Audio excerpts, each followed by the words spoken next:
When you think of psychedelics, do you think of hippies tripping at a Grateful Dead concert or ravers on ecstasy at a house party? Psychedelics have gotten a bad rap in the past, but did you know that they are being used and researched for therapeutic purposes? Today I'll tell you a little bit about these drugs and how they are being used today. Well, indigenous communities used psychedelics in their therapeutic and spiritual settings. They're relatively new in the Western civilizations. There was a great deal of experimentation and promising benefits undergoing in the 70s and 60s until Nixon's Controlled Substances Act of the Comprehensive Drug Abuse Prevention and Control Act of 1970 halted the experimentation.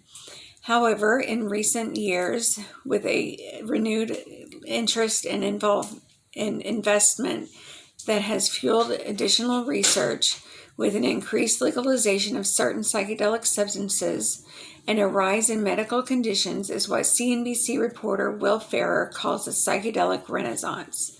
Of course, there are different drugs that do different things.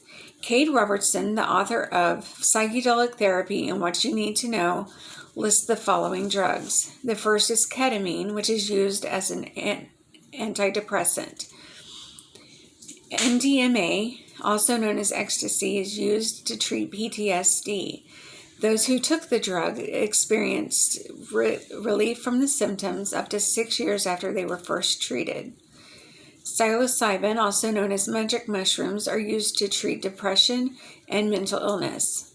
Finally, there's LSD, which is a prototype for all psychedelics and is used to treat addiction and mental health.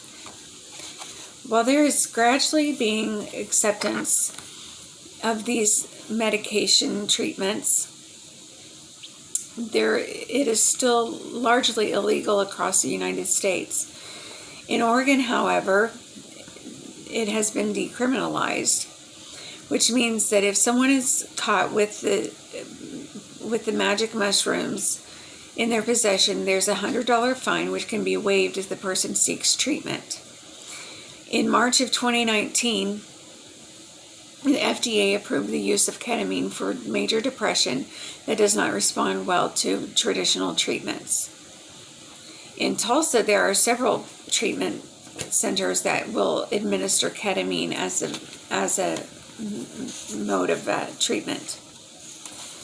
There are some risks that are involved, such as there are in any controversial or new treatment.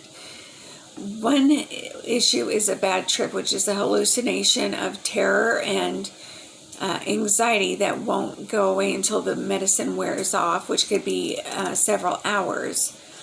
There's also the potential for abuse, which can happen when the drug is used recreationally and even medicinally, which can result in feelings of euphoria and otherworldliness. Even when used medicinally, it can produce those effects. One Terence McKenna, a well-known lecturer and author known for his work with psychiatric plants, said of the importance of psychedelic-assisted psychotherapy. Without an understanding and familiarity of the psychedelic experience, you should be sued for fraud if you're practicing psychotherapy. Despite its drawbacks, psychedelic-assisted psychotherapy has irrefutable relief for those who couldn't find relief elsewhere. Unfortunately, help can't be found legally in most of America, but as we continue to research and continue to explore, we can take a trip to an increasingly well and whole world.